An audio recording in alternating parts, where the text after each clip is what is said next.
Morning. I have good news for you, some of y'all. Y'all may get chips and salsa while the chips are still warm. Has anybody ever committed to doing something weeks in advance and then the time gets here and you're like, what in the world have I got myself into? Nothing to do with this, just curious. In all seriousness, I'm honored to be here and speak to you this morning. I told Jordan a while back, hey, I hate that you always have to speak and you have to put yourself up there. And I stepped out there and said, hey, if you're ever gone, I'll be glad to fill in to you. And I thought, well, maybe he'll just look over that. And he said, well, I'm going to be gone in 3 weeks. How about then? And I said, all right, sure. but it is an honor to be here.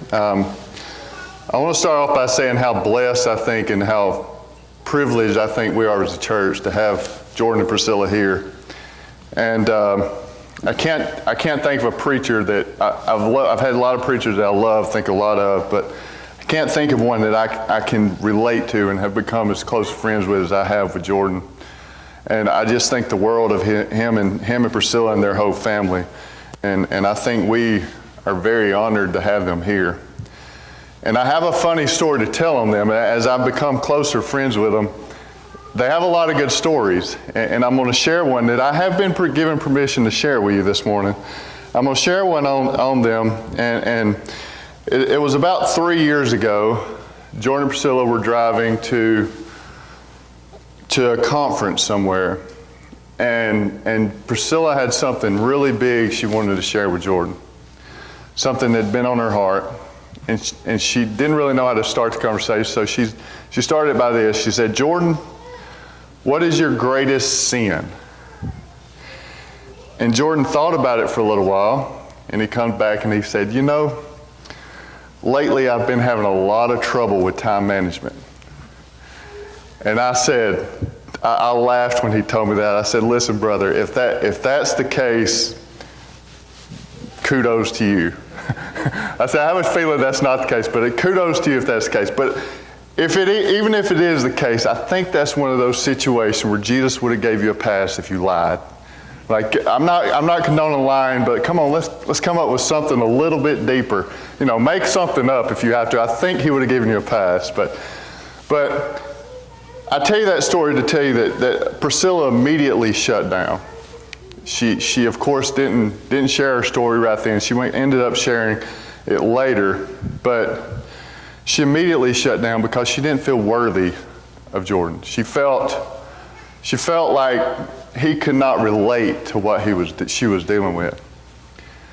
And I tell that to tell you, we as a church and we as Christians tend to do the same thing. We paint that image that Jordan painted, that we have no problems, and it doesn't make people don't relate to us when we do that. I want to tell you a little bit about my story, or my childhood and my young adulthood. I grew up, I was very blessed to have parents that took me to church all the time, and I'm very thankful for that. I've been in a lot of churches, visited a lot of churches, and I can remember dealing with a lot of things that I would call hurt, normal things that teenage boys go through. And I remember so many times in these churches, I never felt worthy. I felt like these people don't have problems like I have. They can't relate to me. And, I shut down to them. I shut down to the church. And just like Priscilla did not feel worthy to share her story with Jordan, I didn't feel worthy to be in the churches sometimes. And I want to talk to you a little bit today about that. It's not that we don't have, I got older and I realized we all have problems. All of us have problems. Just some of us tend to do a better job of hiding those problems. And when we hide those problems, when we don't seem real to people, they're not willing to open up and to share their hurt with us. And we must know that people must be able to relate to us in order to share their hurt. I want to talk a little bit to those this morning who may be going through some type of hurt. Like I say, we all go through it. But if you're going through some type of hurt right now, just know that there is purpose for your pain. Let me take just 1 second to find what I call hurting. Your hurt may have come out of nowhere. It may not be the result of anybody's sin. Or it may be a result of your own sin. Or it may be a result of someone else's sin. It could be anything that you're going through that's causing you to have pain and hurt inside. If you're in the season of your life where you're going through that hurt, let me tell you this. That's the devil's way of attacking you. And if Satan's attacking you, it's because he sees something in you that can be used for God's glory. As the saying goes, thieves don't break into empty homes. Now for my main point, I want to talk to us as a church who are supposed to help those who are hurting. We are failing God's children when we know, or we should know, that they are hurting, yet we fail to support them. There are many ways in which we fail each other, but this morning I want to talk in particular about 3 different ways. Number 1, we may know that someone is hurting, but instead of saying something to them, we remain silent. Now, I want to clarify real quick. I'm not talking about, some of us go through struggles that need to be dealt with, that not everybody needs to know about that. And I know that. I'm not talking about going up to somebody that nobody knows they're having a struggle and you just blaring out, hey, I'm sorry you're going with this. That's not what I'm talking about. But we all know somebody who's been through some kind of situation and we didn't feel comfortable saying anything, so we just remained silent. We didn't say anything. Hebrews 10:25 tells us this. It says, let us not neglect our meeting together as some people do, but let us come together to encourage one another, especially now that the day of his return is drawing near. I grew up in church. We've all heard that verse. Don't neglect coming together. That's all we would, every time I heard it or I read it, that's all I focused on. If the doors are open, be here. But if you read that verse, I read it as an adult and I'm like, we missed something huge right there. Why do we come together? We come together to encourage and uplift one another. If somebody's sitting in this church and they're going through some type of struggle and we say nothing, we are not encouraging them in any way. And I think that's what that verse is saying. When we come together, we need to be there to encourage one another.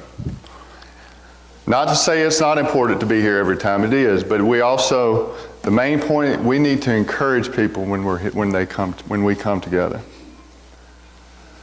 The second way we fail God's children is that when we know someone is hurting and we talk, but not to them. Another way might be to say that is we gossip.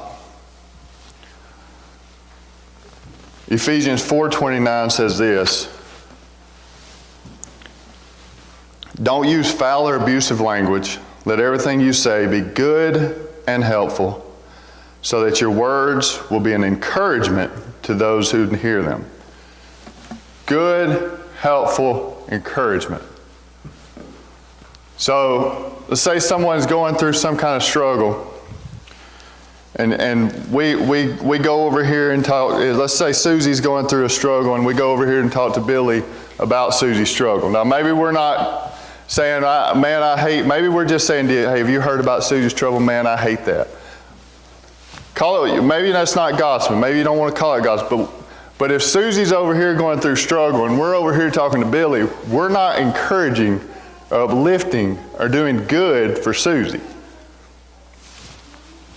So if someone's going through struggle and we talk about them but not to them, we're missing the boat. And the third way that we fail God's children is when we know that someone is hurting and we judge them because they sin differently than we sin.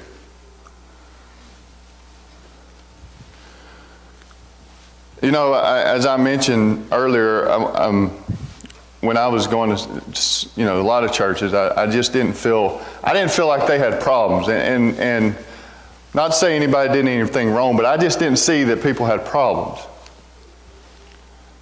And it's not that they didn't have problems, it's just that maybe they had problems that were different from mine. Maybe they had sin that was different from mine. And when we don't talk about our problems, or when we judge people for when they're going through problems different than us, again, we're missing the boat. Now, we all have sin. And I know we measure sin differently here than God does, but to God, sin is sin. I want to, Sam talked a little bit about this, or a lot about this. He covered this very well several weeks ago, but he talked about the adulterous woman. And I want to just talk about it briefly again, because to me it paints a perfect picture of the way we should be. So you all know the story of the adulterous woman, but I'm not going to read it all, but just kind of give you the background. So the Pharisees bring this woman who has been caught in the act of adultery. Now that's a big deal here. I mean, it is, but then that's a huge deal. It's a woman caught in the act of adultery. I would compare that to someone being caught in the act of murder today. So they bring this woman to Jesus, and they tell Jesus, hey, we've caught this woman in the act of adultery. And they're expecting Jesus to say, well, stone her or to condemn her in some way. But Jesus kind of ignored it. I get a kick out because Jesus, I feel like he's very annoyed by him. And he ignores them at first, but then they keep on and keep on. And he says, all right, I'm paraphrasing, but he says, okay, go ahead and stone her.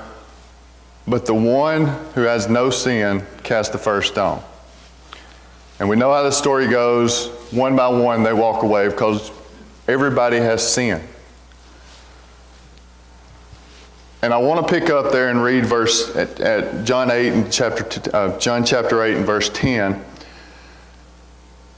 And Jesus stood up and said to the woman, where are your accusers? Didn't even one of them condemn you? No, Lord, she said. And Jesus said, neither do I.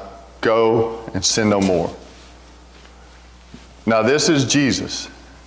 If anybody in this world that came to this world could judge someone, it would have been Jesus. This lady who most would have said has a crime punishable by death, she comes to Jesus. Jesus chooses not to ignore it, not to gossip about her, and he chooses not to judge her, but what does he do? He says, go and sin no more. Now, if Jesus did that, who are we as anybody in this church to judge somebody for what they're going through?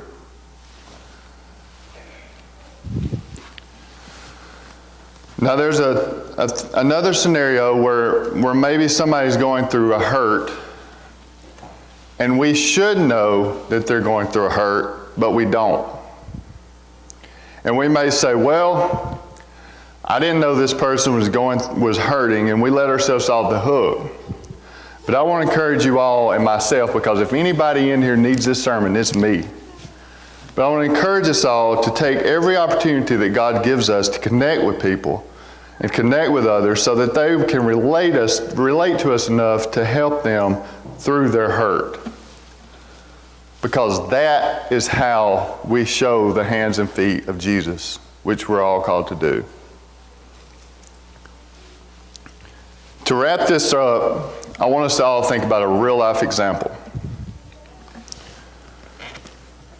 This past Friday, the Supreme Court overturned Roe v. Wade, effectively ending the recognition of a constitutional right to abortion and giving individual states the power to allow, limit, or ban the practice altogether.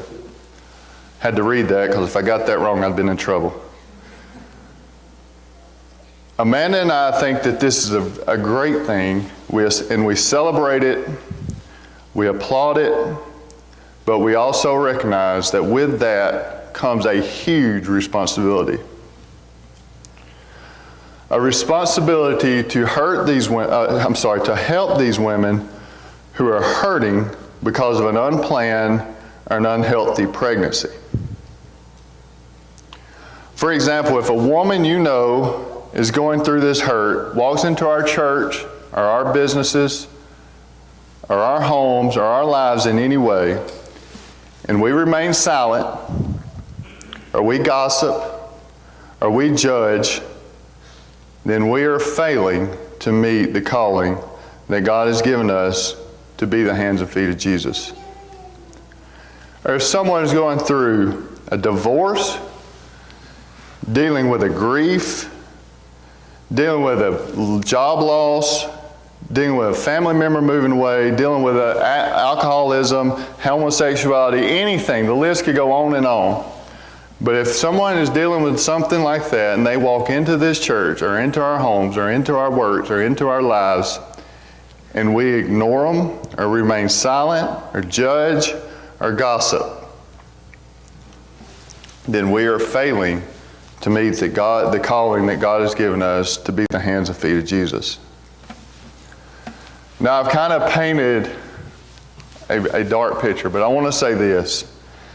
This church, if there is a church that is good at encouraging one and uplifting one another, it is this church.